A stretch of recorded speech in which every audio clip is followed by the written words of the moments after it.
ازيكم عاملين ايه؟ بصوا النهارده هنتكلم على حاجه هي فيها شويه يعني ميتا هيلث. يعني ايه ميتا هيلث؟ ده نوع من انواع الطب الموجود في العالم على مستوى العالم 20 سنه 30 سنه. في ناس كثيره بتعمل فيه دراسات وفي ناس يعني فانيه حياتها دلوقتي في دراسته وفي الاختراع بيه. العلم ده ببساطه يعني ما وراء الطب. احنا بقالنا كتير بنجري ورا الطب، احنا ما كانش عندنا اي طب فبقينا بنجري على الطب. من اول بقى ابن سينا والرازي والناس وافلاطون، من اول الناس اللي اتكلموا في الطب افلاطون لحد ما وصلنا من 20 30 سنه لكل الاختراعات اللي اخترعناها في الطب. طب ايه؟ فيزياء وكيمياء. ان جسمنا فيزياء وكيمياء. ولكن هل جسمنا فيزياء وكيمياء بس؟ حلقه قبل كده قلناها، الحلقه بتاعت ان انا يعني انا لما اخس وهتخن ولما هحيا ولما هخس من هنا وهخس وهتخن من هنا وهخس وهحيا من هنا. صح؟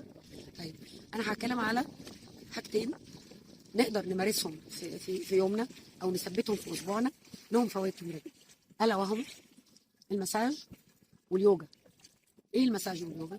المساج طبعا هو تريتمنت باي مساج، او اليوجا الكلاسات اليوجا اللي فيها مديتيشن. احنا بنستفيد ايه باليوجا وبالمساج؟ في ماده حمض اميني قوي الجسم محتاجه اسمه ال ارجينين. ال ارجينين ده موجود فين؟ موجود في البقوليات، وموجود في اللحوم، وموجود في اللبن، وموجود في البيض. ايه ال ارجينين ده؟ ال ارجينين ده ببساطه شديده الجسم اول ما بيشوفه بيكسره، بيطلع ماده اسمها اكسيد النيتريك. ايه اكسيد النيتريك بقى دي؟ اكتبي ورايا ورقه وقلم يا ست الكل، اكتبي ورايا. اكسيد النيتريك العامل المشترك الاول في عمليه امتصاص البروتين. اكسيد النيتريك العامل المشترك الاول في عمليه حرق الدهون. اكسيد النيتريك العامل مش عارفه المشترك الاول في تكوين العضله. اكسيد النيتريك العامل المشترك الاول في تكوين الهرمونز بتاعت الجسم انوثه وذكوره. اكسيد النيتريك العامل المشترك الاعظم في كفاءه الغده الدرقيه وفي التحكم في الحاله المزاجيه بتاعتي.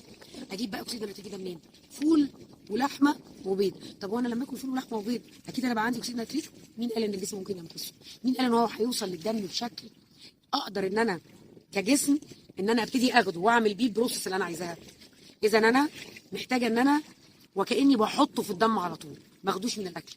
انا لا انكر ان هو فوائده ان انا لازم اخدها من الاكل، ثبتت الدراسات ان اثناء جلسات المساج واثناء جلسات اليوجا الجسم بينتج الارجينين. الحاله الوحيده اللي الجسم بيقدر ينتج الحاجه اللي اسمها الارجينين اثناء جلسات المساج واثناء جلسات اليوجا. يعني انا هتكلم عن نفسي مثلا، باي ذا واي والله انا مش ببيع، انا بس انا كل اللي فيها ان انا الناس اللي عارفيني هم عارفين ان انا لما ببيع حاجه انا مقتنعه بيها وبحبها وجايبه اخرها، فانا ببقى عايشه فيها، ببقى مقتنعه بيها. ايه اللي بيحصل؟ ايه التشابه اللي بين المساج واليوجا؟ الهدوء، السكينه، ترويق الدماغ. فكره ان احنا مثلا بنبقى شغالين شموع ليها مثلا روايح معينه، الروايح دي مثلا زي اللافندر، هي مثلا بتنهانس الجسم ان هو يفرز انزيمز، الانزيم دي مضاده للاكتئاب. فكره ان انا بنبتدي نعمل حركات معينه او استرتشات معينه وريليسنج معين لمواطن تجمعات الاعصاب. يعني مثلا لما انا اكون مثلا انا جايبه كل الاعصاب المركزيه اللي نازله لي من راسي ومتجمعين هنا، فانا ابتدي افك الحته دي بتمرينات معينه، او ان انا ابتدي افكهم بالمساج بحركات يدويه معينه. كل ده بيوصل الجسم لحاله من ريلاكسنج. وانس انه وصل لهذه الحاله من الريلاكسنج انا بقى ابتدي جسمي يعمل ريليسنج للال ارجن اللي انا محتاجه. فانا هقول اعمل ايه زي المساج، ولا انا اعمل زيه؟ لازم انزل يعني من بيتي واعمل مساج يوجا؟ باي ذا واي انا ممكن اعمل مساج لنفسي، وممكن ان انا احول اوضتي البسيطه الجميله دي بثلاث اربع شمعات بالفانيلا ولا باللافندر ولا بزيت جوز الهند بروايح اللي هي حقيقي. يعني انا ممكن اي حد، انا قلت اي حد بيبقى عايز يسالني في اي حاجه انا برد عليه. انا عندي لستة روايح، يعني في حاجه اسمها اروما ثيرابي اللي هو العلاج بالريحه. في لسته روايح هي فعلا بتنهانس الجسم ان هو يفرز انزيمز مضاده للاكتئاب ومضاده للتوتر، على راسها الفانيلا والجرين ابل وجوز الهند واللافندر وزيت الورد وزيت اللوز الحلو وزيت الياسمين، مش اللوز المر، اللوز الحلو، والجوجوبا وزيت الافوكادو وزيت الكركديه.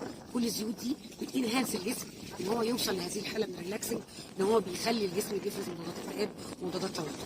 فخلينا نقول ايه، دعوه ان احنا لازم نحطها في روتيننا الاسبوعي، ان احنا نعمل لنفسنا حتى جلسه مساج، او ان احنا نعمل لنفسنا وكانه كلاس يوجا في مديتيشن، او طبعا انتوا تقولوا لي في الاستوديو بتاعي وانا اعمل لكم مساج، او ان انتوا تحضروا معايا كلاس يوجا. باي ذا واي طبعا ان كل الناس عارفه اللينك بتاع الاستوديو بتاعي، لو اي حد عايز عايز يشرفني طبعا اهلا بيه.